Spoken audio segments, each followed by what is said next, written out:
পবিত্র কোরআনের হাফেজা শিক্ষার্থীদের সম্মাননা ও উৎসাহ দিতে জমকালো আয়োজনে অনুষ্ঠিত হল রুহামা হিফজ গার্লস একাডেমির হিফজুল কোরআন অ্যাওয়ার্ড প্রধান অনুষ্ঠান এবং বিআইপি ক্যাম্পাসের গ্র্যান্ড ওপেনিং। অনুষ্ঠানটি ঘিরে শিক্ষার্থী, অভিভাবক ও অতিথিদের মাঝে ছিল আনন্দ ও অনুপ্রেরণার আবহ।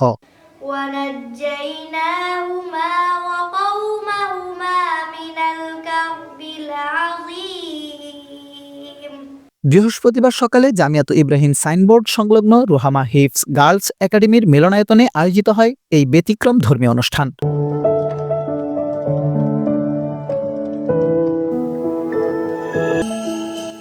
কোরআনের খেদমতে নিয়োজিত খুদে হাফেজা শিক্ষার্থীদের সম্মাননা দিতে আয়োজনটি ছিল বেশ পরিপাটি ও সুশৃঙ্খল।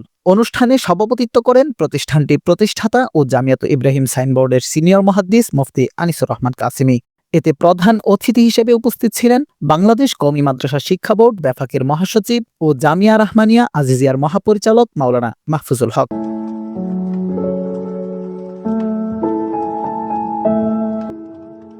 প্রধান অতিথির বক্তব্যে মাওলানা মাহফুজুল হক বলেন, আজকের এই হাফেজা শিক্ষার্থীরাই আগামী দিনের সমাজকে কোরআনের নূরে আলোকিত করবে। দ্বীনি শিক্ষার পাশাপাশি সময় উপযোগী শিক্ষা ব্যবস্থার সমন্বয় একটি জাতির ভবিষ্যৎ গঠনে গুরুত্বপূর্ণ ভূমিকা রাখে। এক্ষেত্রে রুহামা হিফজ গার্লস একাডেমির উদ্যোগ প্রশংসার দাবি রাখে।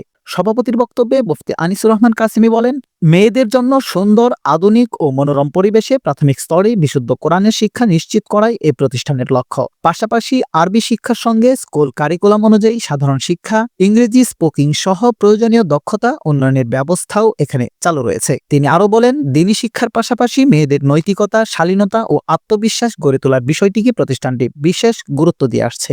অনুষ্ঠান শেষে হিফজ সম্পন্নকারী শিক্ষার্থীদের হাতে সম্মাননা ক্রেস্ট, সনদপত্র ও উপহার তুলে দেওয়া হয়। এই সময় শিক্ষার্থীদের উচ্ছ্বাস আর অভিভাবকদের আনন্দ ছিল চোখে পড়ার মতো।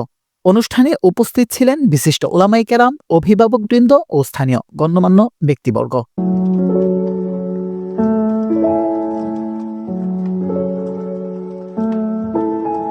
আরাফাত নূর, যুবকণ্ঠ নিউজ, ঢাকা।